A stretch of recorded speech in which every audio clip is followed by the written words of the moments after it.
welcome to Michigan Football at the Voice of College Football channel. I am one of your post-game hosts, Desmond. I am here with Mark Rogers. Before we get started, please like and subscribe to the channel. We are doing our best to be the #1 team channel in the Voice of College Football. And also, while you're at it, subscribe to Mark's main channel, the Voice of College Football, and join his Discord, where it is basically a live chat 24/7, 365. So we appreciate the support. Thank you so much. Mark, how are we doing today? Doing well. I am doing well.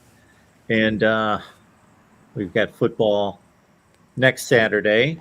I've seen a few preseason games pop up on the NFL Network, so I've caught a bit here and there. So that time of year to get things sorted out, get ready to roll, get serious, and it's going to start to count here pretty soon. It's exciting. It's definitely felt like a very long off season, and I'm not quite sure why, but very excited that we will have football next week. So can't wait for that. Can't wait for that. So we actually have quite a bit to get to today. So let's jump on in. The first thing I wanted to jump into was the AP poll. Was just released, I think, a couple days ago, 2 days ago maybe, and want to preface before we get into it. Right, we all understand that the AP poll has basically zero impact on what happens with the season. My interpretation is it's just something for us to, as fans, to talk about, to get excited about, you know, to go back and forth on Twitter and social media, things like that. So it's just something for us to talk about, similar to the first college football playoff rankings, right? Like that, it's just something for us fans to kind of talk about. But I had put a poll in the on the Michigan Football, the Voice College Football channel about where, you know, Michigan was ranked and what everyone, you know, what the fans thought about it. And 53% of people, of the voters, thought that Michigan was about right at number 8, and 31% put that they were too low. So over half of people felt like the number 8 ranking was, was just about right. I think there were some teams there that were a little overrated, but for Michigan, I think they were about right. If I were doing a ranking, I probably would have them maybe, 6 or 7, but it'd be pretty close to where they are. I think they are legitimately a top 10 team in the country, and I think when the season is done, they will still be a top 10 team in the country. What are your thoughts on, just mainly the ranking, and you can also give us your opinion on the AP poll if you'd like. Well, my opinion is that prior to 1998, it meant everything. So we've come a complete one end of the spectrum to the other in regards to what value does this have? Because unless it has impact on perception that affects things in people's minds and the playoff committee and all that, we can conjecture that forever. It has zero impact. It means nothing. Okay. Like I say, 1997, it meant everything. It was almost like pole position. If you started high in the poll, and as long as you didn't give your position up, and the best case example of that was in 2004, USC and Oklahoma started 1 and 2, and Auburn started 19, and they all went undefeated, and Auburn just hit a ceiling. They just bumped into those two, and basically if you established your position, you were going to ride that home. And then of course it was part of the BCS formula, and then we get to the playoff and we've got a committee selecting. So does this impact perception of the committee? Of course, we've got rankings in front of names when we see matchups. That's all conjecture. So it doesn't mean anything is the bottom line. It technically means nothing. So I have no issue with anybody voting any team anywhere. Like, people have all sorts of they get all up in arms. That I know Paul Feinbaum made a comment about Notre Dame this week, that it was a joke that they were ranked in the top 10, which I don't really know where that comes from. They're ranked in the top 10 or 15 at the end of the season almost every year. Uh, they're going to have a good team this year. They just went 11-1. I don't know why it's a joke that they're number 10 or in the top 10 in the country, according to him. If somebody wanted to vote Kansas number 1 in the first, it makes no difference. That's fine. If somebody wants to go crazy and, Kansas is 1, Syracuse 2, Rutgers 3 on down the line, hey, that's great. As long as when they start playing, the results impact your poll and it's logical, then it becomes logical after that. In the preseason, it makes no difference to me. Do I think Michigan's one of the 8 best teams in the country? I believe they are 6 in the coaches poll and 8 according to the AP. I think that's about where they stack up. I think they're one of the 5 to 8 best teams in the country. Yeah. And it's interesting. There's a couple comments of people liking the preseason polls, people not liking them. Fine with Michigan at 8. And I was on the live stream for the Iowa channel with you and Corey yesterday, and there was a viewer in there that had mentioned multiple times the preseason polls are super important, and I had asked them, like, why do you say that? And there was no real rationale. It was just, it's super important. I just kept trying to get, like, why do you feel that way? Like, feel however you want. But I was super curious as to why do you feel that way, and never ended up getting to the bottom of it. But it's one of those things where rank them where you want. A lot of it in my mind is impacted of how did you play last season, which that should factor in a bit, but it shouldn't be everything. But like you said, at the end of the day, where it stands today, it doesn't really have a big impact. There's not there's not much to take from it besides, like you mentioned, though, the Ohio State and Notre Dame game where you get to see, what is that, number 2 and number 5 or whatever the case may be. Like, that part will be pretty cool, but other than that, Michigan's chances of making it to the college football playoff are impacted in no way by them being too high or too low, or exactly where they are with the AP poll. Yeah, I know a lot of people take it as a respect factor. They get annoyed or put off by the lack of respect that they draw from that. Yeah. And I would imagine if you're a coach, you probably want to be ranked much lower than you really think you are, just to have that motivational factor of, chip on the shoulder. Nobody, respects us. And maybe that's an overplayed hand, but I mean, I could imagine there being some benefit to that. So these poll results that we took here, 53% say Michigan's correctly ranked, and we've got 31% too low. Mm-hmm. So we had about, what did we have? Like a small fraction of people that thought that they were ranked too high. Did anybody think that they were ranked too high?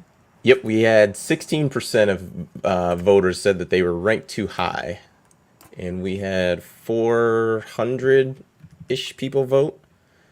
So what is that? Roughly 64 people, 64, 65. Okay. Which also, too, this is a public channel, so we may have had some fans of other teams who voted on it. But nonetheless, yeah, about 60, 65, a little more than that, thought that they were too high. Okay. I'm glad that you didn't put on there what I put on some other channels. So I ran the same poll on some other channels, and I added a category, doesn't matter. And a ton of people... Which I put it there for a reason, because that's pretty much what I thought, but too many people voted in the doesn't matter thing. I did think about that when I was creating the poll. I'm like, should I go with a who cares, doesn't matter? Like, but I wanted to hold a fork to their nose. Like, if you're gonna vote, it's got to be one of these three, either too high, too low, or just right. So yeah, I that definitely came across my mind when I was posting that on Sunday. So I'm surprised we got that many too highs. yeah, yep. It's there was a couple. Let's see, what are the? Not sure. I didn't go through all the comments, and someone put Michigan is the most overrated team in the country. They'll finish 9-3. Like, okay. Yeah. So yeah, some too low. There's a very long back and forth between a couple people, but so yeah, some fans of other channels looks like had chimed in a bit and Yeah. had their fun. That's So good. that's good. That's good. So I also got, let's see, and I believe this has been a pretty recent comment, but from Jim Harbaugh, he had mentioned, and I want to read it verbatim and be correct and not just. So it says, this is from Austin Meek on Twitter, which I do not know exactly who that is, but nonetheless, he says Harbaugh is leaning into the possibility that Michigan's quarterback competition won't be settled by the opener. It's possible there's a starter. So this is a quote. It's possible there's a starter by the first game. It's possible it plays into the season. So it sounds like it's still open competition. And my guess is this is definitely going to roll past the out of I would even venture the out of conference, and there'll probably be a decision made before they play Iowa. I mean, I would, unless you're going to go with the two quarterback system, I would definitely want that QB1 solidified by the Iowa game, preferably before. But if you're making me make a decision, I would want it before that week. They play Maryland the week before in the Big Ten opener at home. I'm going to call that a sneaky, tough wild card game. I think they should have something resolved by then. I think Michigan is a better team than Maryland. It's not even close. But what I do think about is when you have an offense that can get hot, and especially when you're talking throwing the ball all over the field, it can be a little scary. I would compare it to the Johnny Manziel Texas A&M year when they played Alabama. They didn't run the ball all that well, and they got to a point where they just kind of gave up on that. But because they could throw it quite a bit, and they were a really good passing team, they end up pulling that upset. Now, I don't think that's going to happen, but I do think that's a game that Michigan will just need to come in and just handle their business. You just don't want to have a game where a team like that just kind of hangs around. Talia Tagovailoa, I think he's a pretty good quarterback. People talk a lot about his interceptions, and I think you and Corey touched on that yesterday. Someone had posted that, and I think it might have been Antoine Johnson, who joins our channel quite a bit, but he's just like, oh man, that guy throws 3 picks every single game. And then you guys both looked at it, it was like, he threw 11 interceptions all of last year, and he had one game where he threw 5. So it's like, 6 in the other, whatever it was, 11 games. So games. It just, it's something that I think you just make sure it's not a week that you're sleepwalking. That's all I'll say. And especially too, coming off of the 3, non-conference games where I think we can all agree that that's going to be a pretty tilted final score, where you probably could sleepwalk through those three weeks of the season and be absolutely unscathed, no issues. So, I think, like you said, I think that will be a sneaky game to have, number one, the quarterback situation set, but also making sure that the defense is just ready to go. I don't think they need an A+ performance, but you just need to be ready to go. And I think you get this, that from my perspective, that doesn't mean that they're not going to wipe Maryland off the field. That doesn't mean that they're not going to win this game 45-14. And then maybe some other opponents might give them a tougher game. Like I listed out the toughest opponents that I think they have, and Maryland, for me, ranked fairly high, like 5th or 6th. I just think because they've got a better puncher's chance than a few other teams, that doesn't mean the game's going to be as close as some other games that Michigan has against lesser teams. I'm just more confident in Maryland's puncher's chance to pull off an upset more so than a few other teams.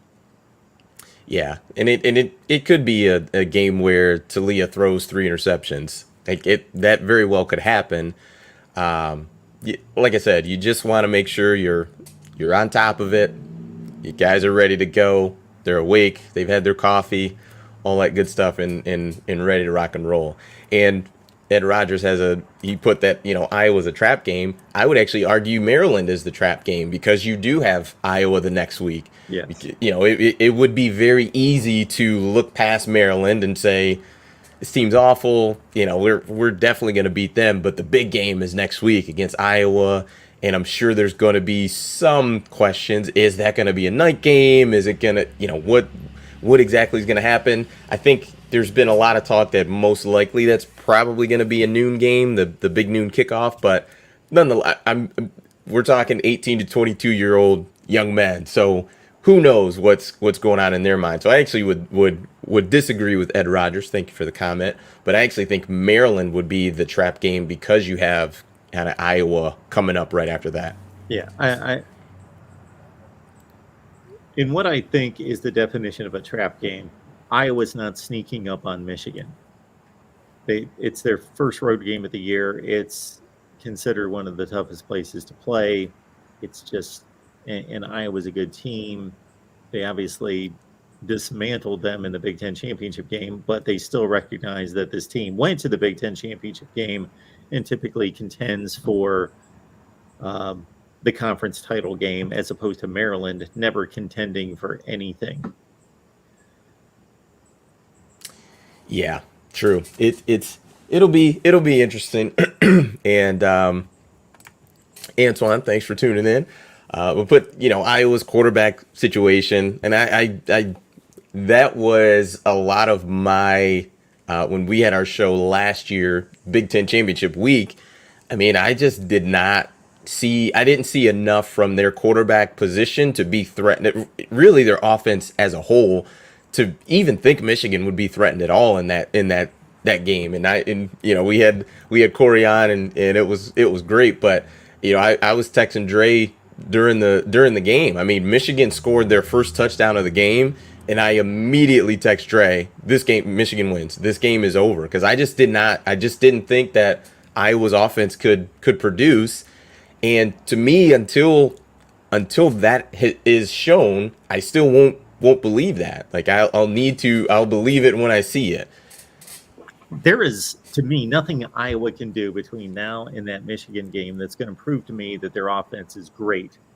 Like, even if they score 50 points against, I think it's North Dakota State and Nevada and Rutgers is their Big Ten open. Even if they're scoring now, I would be encouraged by that to say, okay, they weren't doing this last year or the year before, the year before, the year before. They don't do this.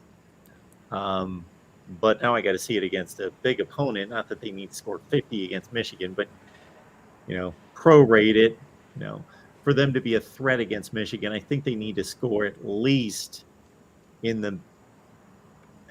plus 20 to maybe win a 20-17 kind of game, but probably a little bit more than that. And yeah, if they sleepwalk through, and when I say sleepwalk, that doesn't mean that they're not trying or putting out the effort, but if their offense looks like it's stuck in the mud against inferior opponents, and they're winning those games. Like they won those out of conference games last year.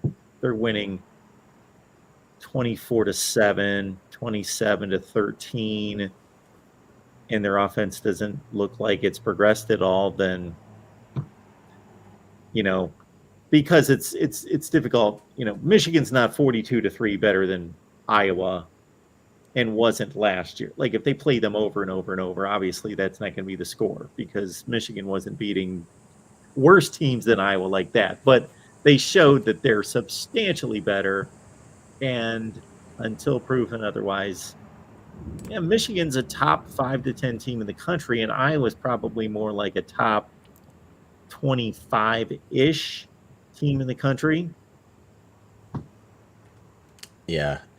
And there was a comment, and I think I missed it, but basically someone had mentioned that that Corey had guaranteed. Yeah, here it is. The Daniel Henry says, "Sorry, Michigan. Corey guaranteed an Iowa win over Michigan." He spelled Corey's name wrong, but Corey was very confident about that game.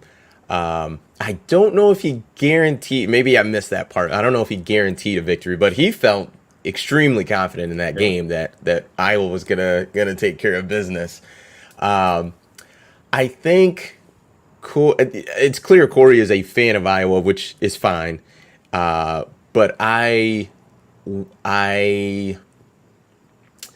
he just has a lot of confidence in his team, and that's what fans and fanatics do. So there's nothing wrong with that. Like you guys had the conversation about the linebackers being ranked in the groups and things like that, and that was an interesting conversation. He was not as high on Will Anderson as a lot of people are, but to me it's going to be. I mean, I'm not going to look at it the same way as the Big Ten championship, but it's going to be pretty similar because at that point, we knew Aiden was a dominant force, Ojabo was a dominant force. We saw Dax Hill. Like, that defense was playing every single snap and every week like their hair was on fire. So I was extremely confident that once Michigan put 7 on the board, that was basically going to be it for Iowa. Now, I don't think I wouldn't text that to Dre if Michigan goes up 7-0 this year, but if Michigan put 10 on the board, I'd feel pretty good about that as just watching. To beat a dead horse, like I just don't see where the offensive yards and plays and the consistency is going to come from with the Iowa quarterbacks, because Michigan's just not a team that you're going to just line up and bully them up and down the field for 300 yards on the ground and 28 points. That's not going to happen. Now, the recent history of Michigan, Ohio State, Penn State going to Iowa City is not too favorable. Correct. We're going to look past Michigan's last appearance. So the last time Michigan went there, they lost as, I think, the number 3 team in the country in 2016. Ohio State got ambushed there in 2017. Penn State, of course, lost there last year. I would be curious to see when the last time Michigan won there. So the 3 best teams in the Big Ten East and the 3 most talented rosters in the conference lost their last time at Iowa.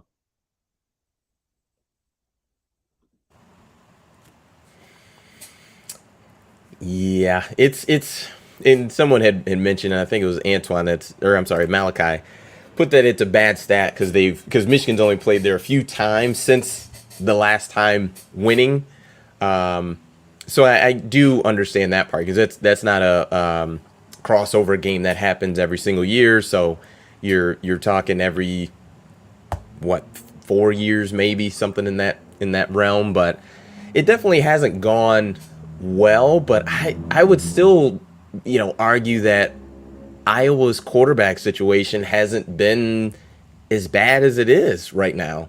mean, 'cause you had was it Stanzi, Ricky Stanzi? He might have been a long time Stancy. ago, Yeah.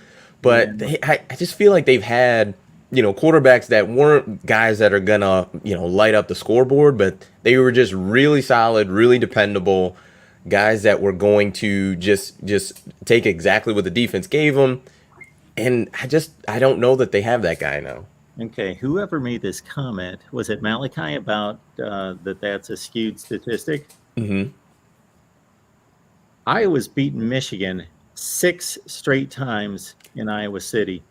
Yikes. That's tough. And I That's really understand tough. that's not like 6 consecutive years. That's going back to 2003. But still, 6 in a row. That's tough. That's really tough. I wonder if Michigan fans have any. Do you feel if it were a night game, would you feel any better or worse about, like, would that skew anything on the scale of confidence for that game? But yeah, 6 in a row is tough. But yeah, I mean, shoot, what was the Ohio State streak? Was that 17 straight? I mean, just overall in the games. I mean, it was quite a few. So maybe Jim Harbaugh is now in the business of breaking streaks. well, Michigan beat them in 11, Okay, so you had a 2011. So that broke it up. But it was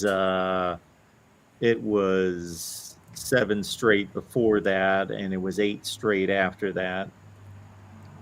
yeah, maybe that's his new demeanor, his new jam. That's what he does now. But that is interesting. So Daniel Henry says Iowa is going to muddy the game up 17-13. Oof, I don't know. I don't know. Let's see. Set the So record straight. I missed a Michigan win in there. So 5-1. okay, there we go. Perfect. All right, so let's switch gears a bit. So yesterday you were on the Michigan podcast. You guys have the 10-minute war with you and Steve Dace, where he mentioned you are the only, what is it? Is it sane and Reasonable. reasonable? That's right, reasonable Bucknut fan. But he had 5 predictions for the season, and he basically kind of asked your opinion on it. Yep. And I'm interested to see what our viewers think about it as well. So let's get into those. So the first one was, and let me see, that Michigan is going to throw it, and really he said throw it more this season, open things up, but specifically he said especially in the out of conference, whereas last season what we saw was just run heavy. Dre and I were on here complaining every week about it, and we were proven to be wrong that you couldn't get to where you want to be playing that style of football. But nonetheless, we wanted to see a lot more throws early in the season, and essentially that didn't happen. So Steve thinks that they're going to open it up a lot more, and I think part of his reasoning was essentially you're more talented on the outside. Last year they were really young, and also too you don't have the bell cow of Hassan Haskins in the backfield, and there's just no need to put that type of tread on Donovan Edwards and Blake Corum. So what are your thoughts on that? Well, I agreed with him across the board. Now, I can't answer the question, will they or won't they? I can make my suggestion, which nobody cares about there, of course, but that I think they should.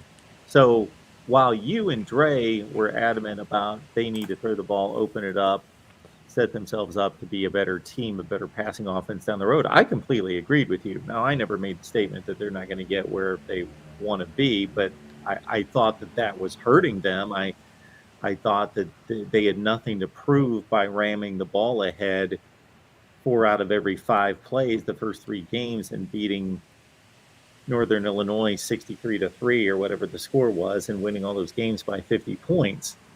Kate McNamara So let's say, regardless of the quarterback who wins the job, we know so much more about them, and they're so much more established this year. Um, and I think Steve also made a statement in there that I agree with, that uh, with the 2020 season being as down as it was, that Michigan was looking to reestablish itself, its identity, the mindset, run the ball, be physical, dominate a team up front physically, and just, the MO of the program to get back to that. Yeah, and part of me looks at that and says, in hindsight, that actually was a really effective method for handling things, because that physicality that they just worked on and ran through early on in the season gave you great dividends, especially against Ohio State and Penn State. Those games, it did end up paying dividends when you look at it in hindsight. so so I actually, in the moment, it was difficult for me to understand, but once you look at it and kind of look back, you do look at it and say, well, yeah, I think that was a good move to really get that physicality and give your O line some confidence that they can just move people out of the way, because they did a really good job of doing that, as the season went on. So I can definitely see the rationale there. And now I wonder, if you're Jim Harbaugh, do you look at it kind of the flip side? Like, well, my O line already has the confidence that they can move people. Can we throw the ball, and can we go downfield? Who knows? It's. I think it would be a little. I think we mentioned it last week, where that wouldn't be kind of right exactly in his wheelhouse as far as like change. Like, he, before this past season, was pretty rigid in how he wanted to operate and handle things. And last year, I think, was a bit of a change. So I'm still going to give him kind of the bandwidth and the grace that maybe he can continue to change and evolve and just be strategic in a different way. I don't want to undersell uh, the reps that are needed to play well in the ground game. The reps given to the offensive line to be run blockers, the reps needed for against live competition for the backs to read the blocks, to read the holes, to work on their vision and all of that. But there's no comparison between the moving parts um, and the reps that are required to throw it well versus run it well. The timing between quarterback and receivers, the the greater difficulty in pass blocking than run blocking, in terms of the back pedal, the pointing out assignments, picking up blitzes, all those things that are involved in a passing game that I think is going to serve them more to get those reps, um, to work out the more complicated aspect of the offense, which is throwing the ball rather than running the ball. Yeah. And there's a lot of talk about Cade and him being able to throw the ball and not being able to throw the ball. I think it's, to me, we're still kind of unproven, and until he gets a game where he's throwing a lot and consistently, I think it's a hard thing to judge if a guy can throw it or not. I mean, I saw plenty of deep balls him throwing last year, and it seemed to do pretty well to me. So I think he's got the talent to throw the ball if he is the QB1 and he gets the starts and all that good stuff. So I this is going to be a storyline for until there is a guy who is named as the quarterback, and then as soon as that guy throws an interception, then it's going to be, all right, when are we going to the other guy? So I feel like that this is going to be just a consistent topic that we're probably going to be talking about for the next probably 4 weeks, I would imagine. Yeah, we will be. And to your earlier point, do they use the out of conference schedule against the Cupcakes as an opportunity to match these guys up beyond practice and really see where they stand and choose the best player, or do they make the decision beforehand? I'm okay. I'm not going to be critical of either decision. If they want to use those 3 non-conference games, you're basically letting everybody know what we already know. We're going to beat these teams by anywhere from 4 touchdowns to 50 points, and we want to see our quarterbacks against live competition, and this is going to decide it.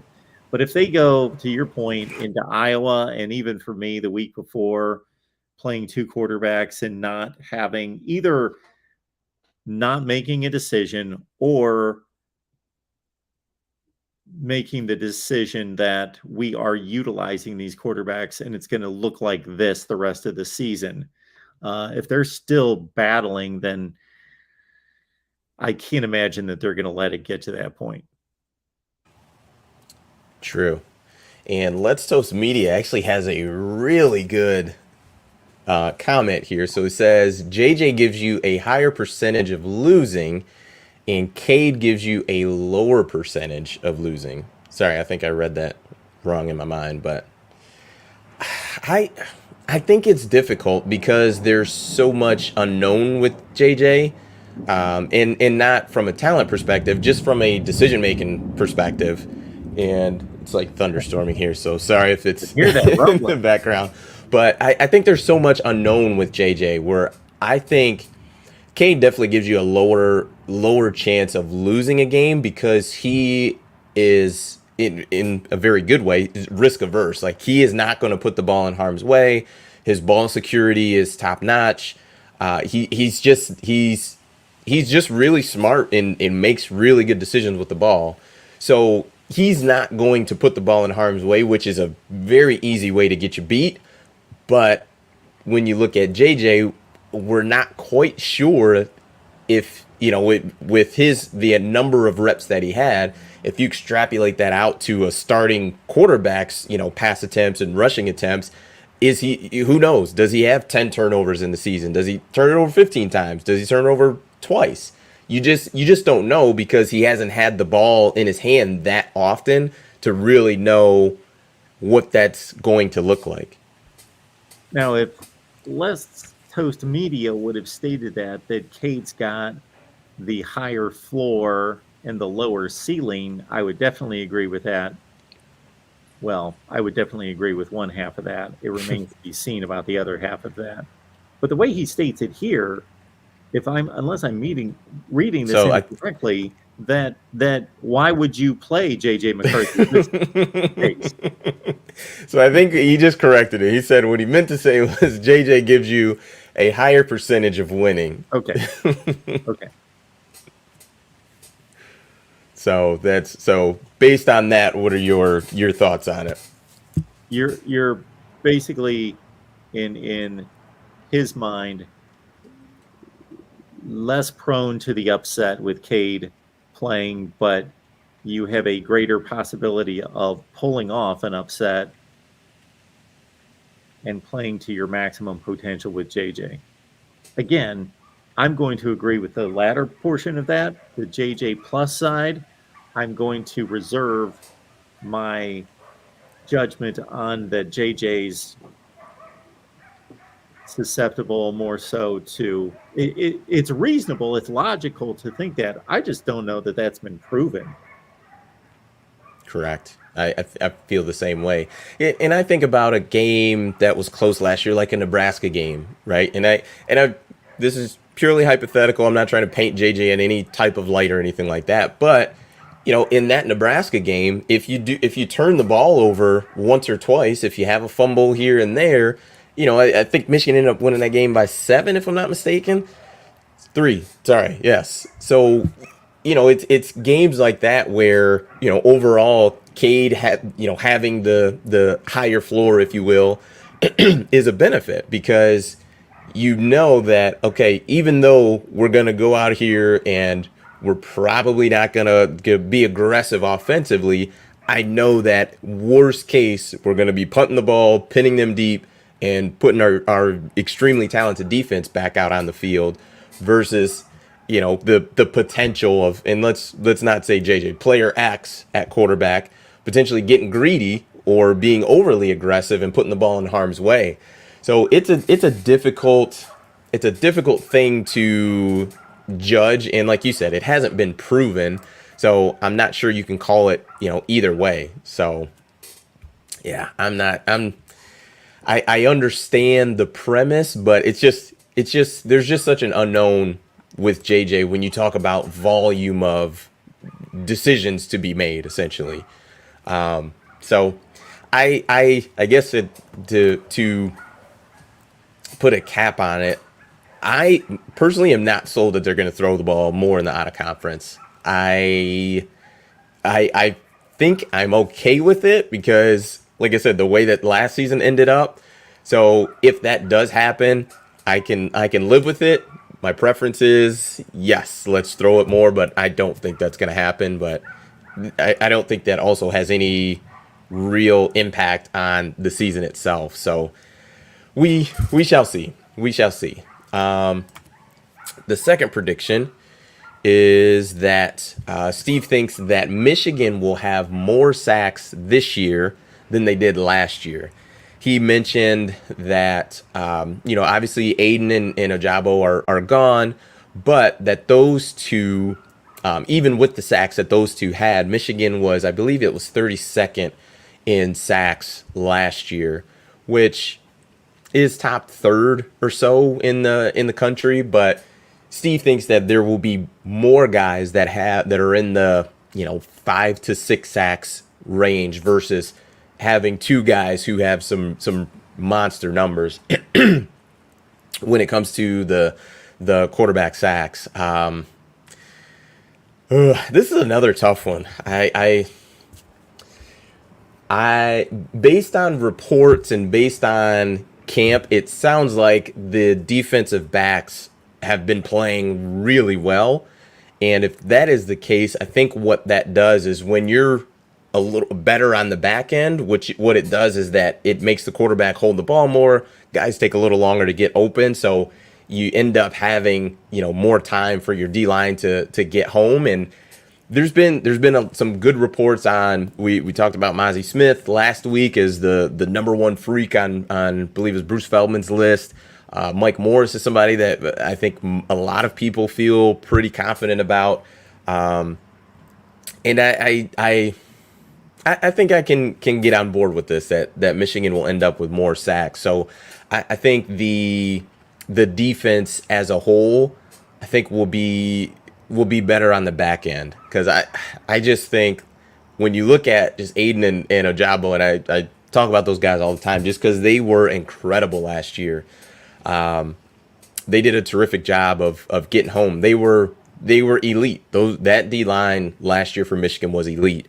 And I wonder if that is going to be the case this year. Like, will we get to after the Big Ten championship and look back and say that D line was incredible? They were elite. I mean, the D line last year had plenty of times where they just were flat out unblockable, and that's a very difficult thing to do.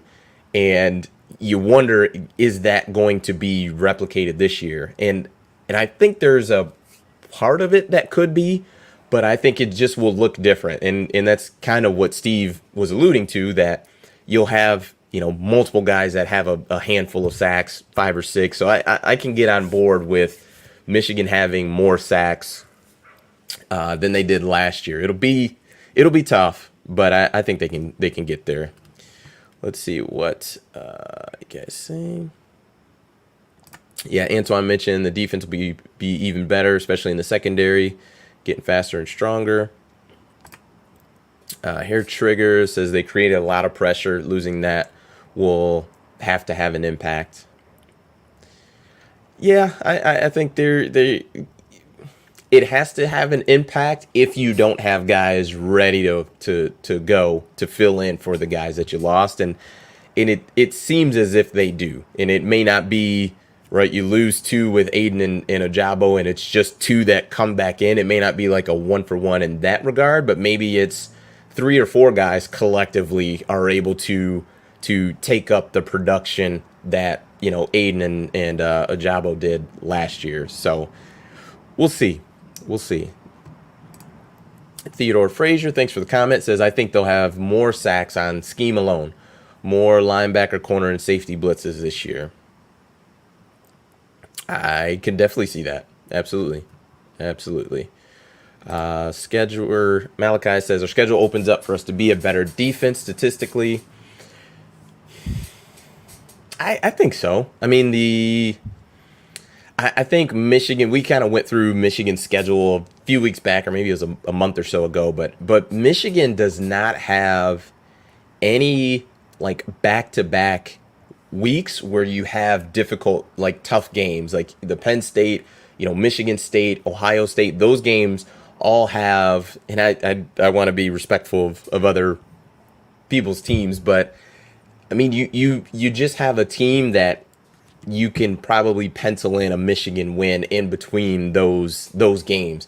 And I don't have the schedule pulled up in front of me, and maybe I'll do that later, but I feel pretty confident in that. So, Malachi, to your point, I think you are correct in that Michigan, there's not a there's not a 3-4 game stretch where you have, Michigan State, Penn State, Wisconsin, Ohio State listed. Like you get the schedule does lay out pretty well for them. So I think I'm on board with that and what you said there.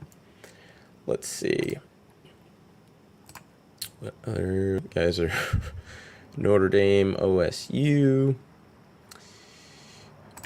Ooh, that's an interesting comment. Willie says U of M can be 11-1 and not make the playoffs. Pretty sure it could happen.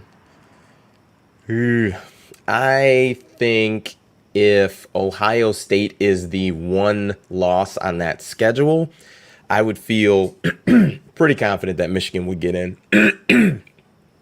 Now, it will be interesting to see, obviously, what happens elsewhere, right? So if you've got a undefeated Oklahoma, let's say an undefeated Georgia team that makes it, and an undefeated Clemson, I think they may be in trouble. But I mean, how often do we have multiple undefeated teams in the playoffs? So I think Michigan, with the season that they had last year and also winning 11 straight games, I mean, I'd be hard pressed to think that they wouldn't be a top two. I mean, unless we're talking 5 or 6 teams are undefeated at that time, I just don't. I don't see that happening. I think Michigan will get in. And now, all right, Willie, come on now. A SEC 2 loss over U of M 1 loss. I'm assuming you're talking just rankings and not the playoff, because we all know until that. Let's put it this way: I don't think there's going to be a 2-loss team in the SEC to get in, and I'm going to say it. There's no way that's going to happen. So, absolutely, I wholeheartedly disagree. No, but I think Michigan, was coming off the season they had last year and winning 11 straight games, you're probably going to be a top 2, top 3 team in the country. And having losing one game to Ohio State, if in this scenario the Michigan 1 loss is Ohio State, who I would say is the best team on their schedule, I still think Michigan is getting in. I think the brand is too big. Number one, that does play into it, but then also 2, I would imagine Ohio State's going to be undefeated in that scenario, and if that is the case, then Michigan is going to look at it, and really the committee will look at it and say, okay, this team won 11 straight games. The only team that beat them is the undefeated Big Ten champion, who is in the best conference in the country. Like, yeah, that team deserves to get in. I think they would. I think they'd definitely be. They would be in if they won. If only had 1 loss.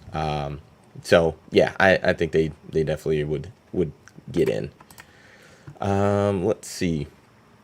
Let's get to Steve's third prediction, and that is that JJ will win the job. I mean, I feel like this is inevitable. I feel like, and obviously I'm not in practice. I'm not dialed in and inside or anything like that. But I just feel like this is something that is inevitable. Like this, to me, you need to rip the Band-Aid off. You didn't go out and recruit JJ and get him here on campus to have him either splitting time or to be a backup quarterback. Like I just feel like this is something that's inevitable. And like I mentioned, my plan would be, and I know Jim Harbaugh did not ask for it, would be start JJ game one, get him. I mean, I'd love 30 pass attempts, but that's probably not going to happen. So let's say 20 pass attempts a game in the first 3 weeks.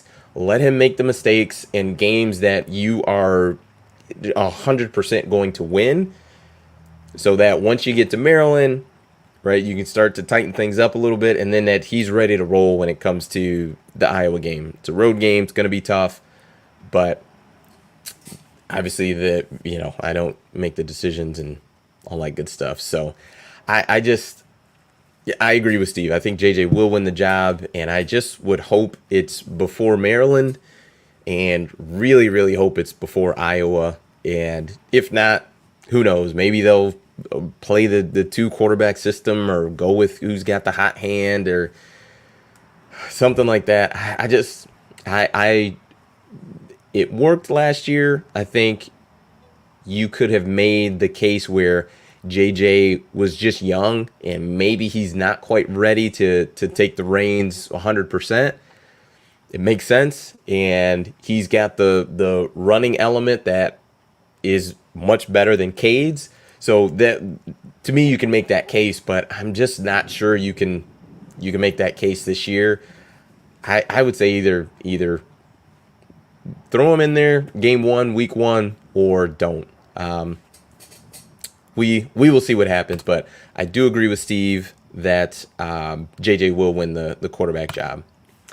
The fourth prediction, the Michigan O-line will win the Joe Moore Award again, and I think the O-line is going to be extremely talented. I think they're going to do really well, similar to last year, but I would say that they won't, and it has nothing to do with their performance. I just think it's hard for a group, with the Joe Moore Award is a group award, or even an individual award, to win the same award back-to-back years. I just think it's really difficult. I mean, we haven't had a back-to-back Heisman winner. Archie Griffin? I mean, it's a difficult award to win. Granted, yes, some of the guys who win it are older, juniors and seniors, things of that nature. But even the Biletnikoff Award, like I would be willing to bet that Jordan, is it Adderley? The Pitt wide receiver who won the Biletnikoff Award, which is the best wide receiver award, who transferred to USC, I don't think there's any chance he's going to win the award, because I just think it's really difficult. I think that the voters are going to, they would rather vote for someone else. This is just me personally. I think they would rather vote for someone else than to just give the same group the award. And not to say that group wouldn't have earned it. I think Michigan's O-line is going to be terrific, but I don't think that prediction will happen. And the last one is Steve thinks that Michigan will go into Ohio State 11-0, and we had an interesting comment, Mark, that Willie thinks that if Michigan is a one-loss team, and I've created the scenario that the one loss would be Ohio State, they said that a one-loss Michigan team would not get into the playoff. I think that was the argument, or maybe it was just that a two-loss SEC team would be ranked higher, but the way that Willie made it seem as if they wouldn't get into the playoff, which I don't. Couple things. Number one, I don't think a one-loss Michigan team would get left out, especially by an undefeated Big Ten champion Ohio State. And number two, there's absolutely no way a two-loss SEC team's getting in the playoff. I didn't think that last year when Alabama played Georgia in the SEC championship. I know a lot of people, were on that bandwagon, and even as an Alabama fan, I'm like, that's not happening. If they lose, they're going home or to a bowl game, but not the playoff. I just no, I don't think so. So if Alabama would have lost the SEC championship game last year and been 11-2, I guess Baylor would have been the next selection. Because because they beat Oklahoma State, right, in the Yes. Big 12 championship. Were they they were a one-loss team, weren't they? Or were they two-loss? Eesh. Now, see, now I'm trying to think, okay, can I search up what the standings look like at Now, Notre Dame was 11-1, but still, if Alabama would have lost 31-28, great game against Georgia, I would probably say Notre Dame at that point. I'm very hard pressed. Like, I know Alabama, and they do get preferential treatment. I think they have earned it, but nonetheless, they do get the benefit of the doubt. But for that, I still wouldn't have. 2017, Auburn was playing in the SEC championship game with 2 losses. They would have gone to the playoff if they would have won. If they would have won the championship game, but they would have been an SEC champion. Yeah, I'm not sure. Yeah, I would imagine because Willie says Notre Dame was number 5, and were they 5? Yeah. I'm not quite. No, because I think Baylor was 5, and then Baylor lost. I think OK State might have been 6. So I think that might have been a 5-6 matchup, and then maybe Notre Dame would have been 7 going into championship weekend. Yeah, I'll have to look it up, but yeah, I'm not quite sure, but I just don't. With losing, there's no part of me that thinks that Alabama would have been in. I need more information on this Michigan scenario. So the SEC champs in. Is Clemson? If these other conference champions only have 1 loss, they're going to get in over Michigan. Except maybe Utah. Utah might not. If Ohio State's just running the table, and then Michigan gives them their toughest game of the year, and it's a really good game, and that's 11-1. Ohio State's either number 1 or number 2, depending on Alabama. Yeah, they'll get a lot of respect for going to Columbus and losing a great game.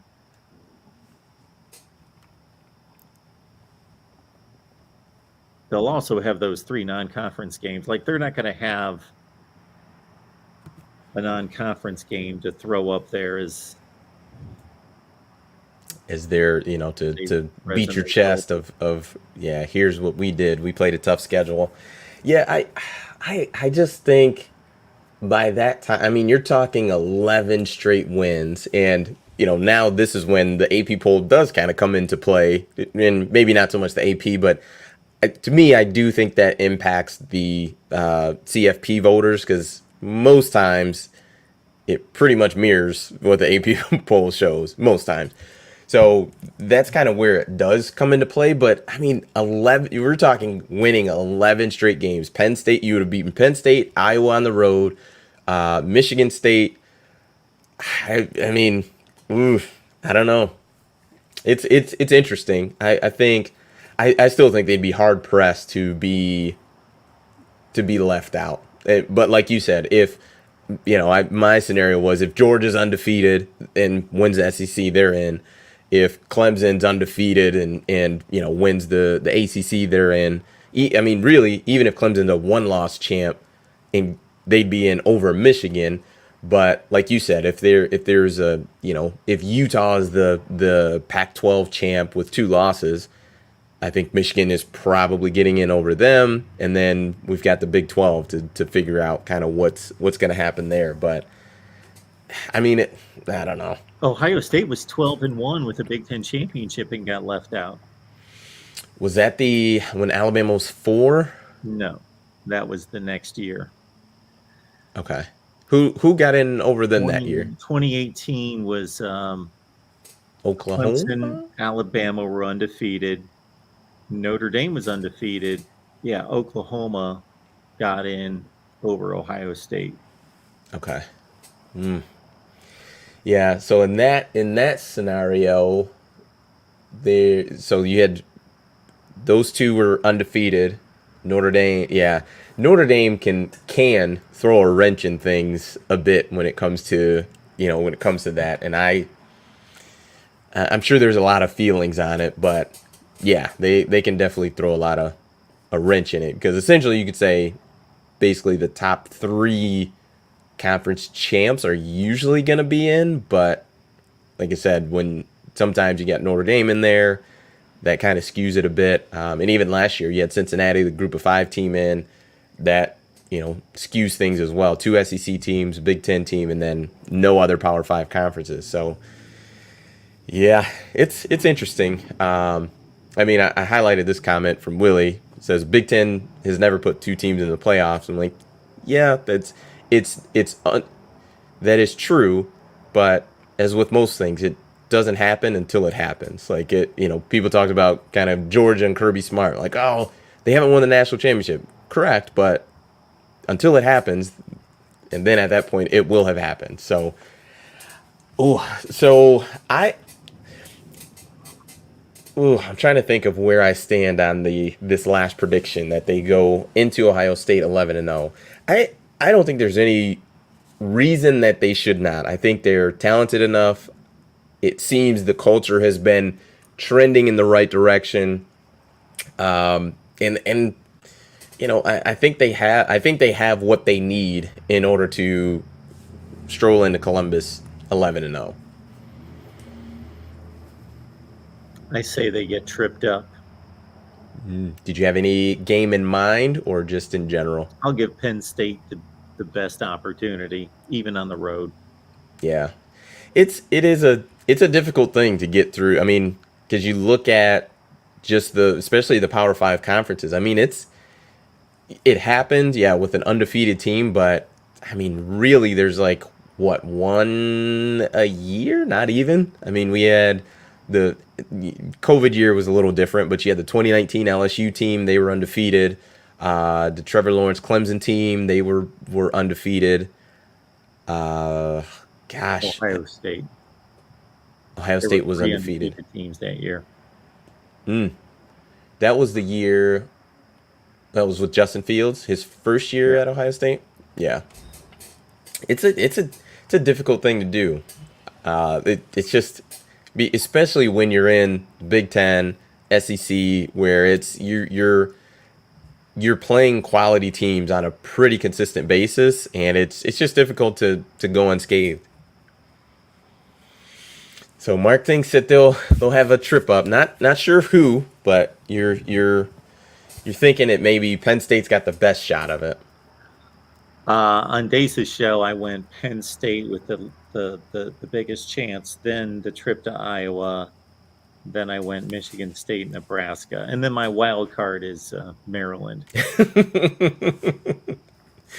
Well, Talia's 3 interceptions every week. You never know. But yeah, it'll be an interesting year. I'm excited for it. We're just a couple weeks away. We've got real football next week, which is very exciting. It's week 0, which I'm not sure why we termed it that, but sure, I'll roll with it. Week 0. We got a Big Ten matchup, don't we? I think it's, who does Purdue play a game next week? Nebraska Northwestern. That's right, Nebraska Northwestern. Yeah, it's I'm excited. Like I told Dre last week, I'm like, I don't care that in a normal, if this were in the middle of the season, Nebraska Northwestern playing, I probably wouldn't watch it, to be quite frank, but I'm absolutely going to be tuning in to Nebraska Northwestern next week. Yeah, I like week 0 because I watch teams that I will not watch the rest of the year. There's no way I'm watching Hawaii's playing Vanderbilt in week 0. I'm going to watch that game. I'm not watching either of those teams play football the rest of the year. Wyoming's playing Illinois. I'll watch that game. Yeah, it's a great time for that. Great time for it. So, all right. Well, did you have anything else you wanted to tackle, Mark, or I don't believe where are everyone you is headed after this? Yeah, Florida State on the Florida State channel. So if you guys want to continue to talk college football in the chat and hear the latest of a team that's playing a week 0 game, Florida State playing the mighty Dukes of Duquesne. Ooh. Hopefully should be a win. I think Florida State's on the up and up and improving, but they've had a couple tough years. A couple or 5.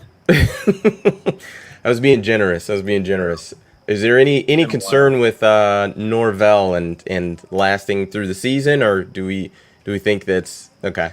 That would be my feeling, my thought on it. Like, this needs to go well. This needs to go well. Scott Frost, Norvell. I think they're both sitting at 8-4 saves their job. 5-7 they get fired. 6-6, 7-5 is basically okay. How good did you look? How's recruiting going? Were you competitive against the good teams, or is this 7-5 and you got blown out by anybody with a pulse? So there's really not improvement here. You're gone. I mean, these guys get paid a lot of money, so I'm a little less sympathetic, but that does have to be pretty tough because I'd imagine for both of them, I mean, an 0-3 start, you're probably going to need to take that placard of your name off of that office. But I never do what I did last year. And when Scott Frost, I'm not one of these guys that is proclaiming the season's over, that kind of thing. But when they lost to Illinois in the first game of the season and I looked at the rest of their schedule, I was like, they're done. They're not going to a bowl game. They're done. Yeah, it's and here he is. I mean, we could wrap up, but I wonder if Nebraska is just tied to him because he's essentially the golden boy for Nebraska, and I wonder if that's going to just kind of delay things when it comes to possibly terminating I think it's already delayed things. Yeah, true. Very true. He needs to win now. Yeah. Well, only time will tell. This time next month, we'll know a little bit more about what's going on with Scott Frost, Mike Norvell, and I think getting ready for week 2 for Michigan. So, all right. Well, thank you everybody for tuning in. We've got about 70 or so on the stream. Please give us a thumbs up on your way out, and we will be back here next week, 5 p.m. Eastern Standard Time for about an hour or so. Thank you guys so much. We appreciate it. Have a good one. Peace.